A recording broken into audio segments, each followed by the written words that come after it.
We are all Jimmy Kimmel, a bold statement that encapsulates the current climate of free speech in America. This week, ABC made the controversial decision to suspend Jimmy Kimmel Live, following pressure from the Federal Communications Commission, FCC Chair, Brendan Carr. The incident has sparked a significant conversation among late-night talk show hosts regarding the implications for free expression in the United States. The trouble began when Kimmel made remarks on his show about the suspect involved in the murder of Charlie Kirk, labeling the act as senseless. He criticized the MAGA supporters for attempting to distance themselves from the perpetrator, stating, "We hit some new lows over the weekend, with the MAGA gang desperately trying to characterize this kid who murdered Charlie Kirk as anything other than one of them, and doing everything they can to score political points from it." By midweek, Carr issued a stark warning to Disney, ABC's parent company, suggesting that they could face repercussions for airing Kimmel's show. He ominously stated on a podcast, "We can do this the easy way or the hard way." Shortly after, ABC announced the indefinite suspension of Kimmel's program. In a move that many interpreted as an attempt to silence dissent, former President Trump chimed in suggesting that other late-night shows should also be taken off the air. He posted on Truth Social, "That leaves Jimmy and Seth, two total losers, on fake news NBC. Their ratings are also horrible. Do it, NBC." On Thursday, Seth Meyers responded to the situation on his show, emphasizing that the president's actions represent a troubling trend against free speech. Meanwhile, both Jon Stewart and Stephen Colbert delivered pointed critiques about the current state of expression in the U.S.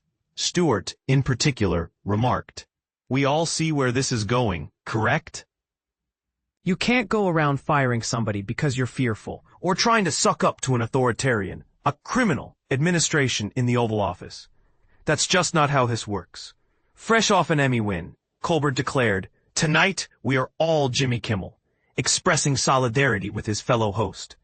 He further commented on the naivety of ABC in believing that their actions would appease the administration. The backdrop of Kimmel's suspension also highlights ongoing media mergers, with Nexstar Media Group, which operates ABC stations, announcing the show's removal shortly after Carr's comments. This move is particularly noteworthy, as Nexstar seeks FCC approval for a $6.2 billion merger with Tegna, raising questions about corporate compliance with political pressures. Colbert humorously questioned whether a company would ever capitulate to presidential whims to ensure a merger's success, hinting at a troubling precedent. In a rare midweek appearance, Stewart quipped about the administration's compliance, sarcastically praising Trump's diplomatic efforts in the UK. He suggested that some might view the administration's concerns about speech as a mere distraction from a broader consolidation of power, saying, "Some people would say that. Not me, though. I think it's great." Meyers, maintaining a lighthearted tone, remarked on the administration's crackdown on free speech, jokingly expressing admiration for Trump while asserting his commitment to free expression. He stated, "It is a privilege and an honor to call Jimmy Kimmel my friend in the same way that it's a privilege and honor to do this show every night. I wake up every day. I count my blessings that I live in a country that at least purports to value freedom of speech. And we're going to keep doing our show the way we've always done it, with enthusiasm and integrity." Jimmy Fallon also weighed in, expressing concern over the potential for censorship.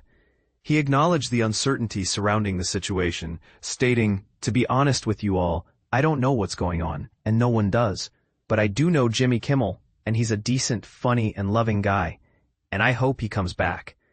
This unfolding drama raises critical questions about the intersection of media, politics, and free speech. Are we witnessing a dangerous precedent where political pressure can dictate the content of entertainment? What does this mean for the future of late-night television and the broader landscape of free expression? We invite you to share your thoughts. Do you agree with the late-night hosts, or do you see the situation differently?